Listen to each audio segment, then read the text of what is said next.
ఎందుకు వైసీపీ వాళ్ళు రెచ్చిపోయారు? తెలుగుదేశం వెంటనే అక్కడ ఇన్సిడెంట్ జరగగానే వివేకానంద రెడ్డి మర్డరు జగన్ చేయించాడని చెప్పి తెలుస్తుంది అనేసి మాట్లాడటం, దీని మీద అనుమానాలు వ్యక్తం అవుతున్నాయి, జగన్ చేయించాడని తెలుస్తుంది అనేసి తెలుగుదేశం వరుస పెట్టి వచ్చి ప్రెస్ మీట్ పెట్టి, దాంతో వాళ్ళు కౌంటర్ ఏం చేశారు మీరు చూస్తే సాయంత్రం దాకా వైసీపీ ఏం మాట్లాడాల, మర్డర్ జరిగిందని వరకే కానీ సాయంత్రానికి జగన్ వెళ్ళిన తర్వాత దాన్ని కాస్త బాబాయిని మర్డర్ చేశారు గొడ్డలతో అని చెప్పాడు.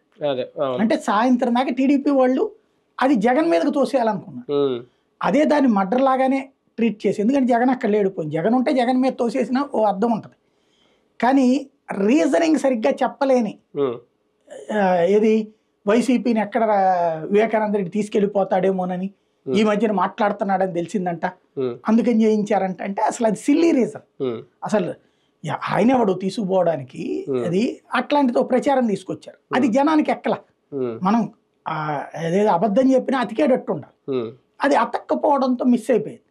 ఇక దానికి వాస్తవంగా వాళ్ళు మర్డర్కి ఒరిజినల్ ఇన్వెస్టిగేషన్ జరగాలని కోరుకున్నాడు జగన్.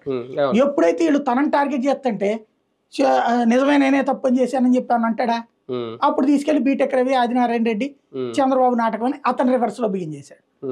దాంతో అసలు మర్డర్ కాస్త పక్కెళ్ళిపోయింది. ఇప్పుడు ఈ కేసులోనే అంతే, చంద్రబాబు నాయుడు, లోకేష్, బోండా ఉమాకి డబ్బులు ఇచ్చి అతని ద్వారా ఈ సతీష్, దుర్గారావుని పట్టుకుని వాళ్ళ ద్వారా రాయ్యయ్యా అని అంటారా?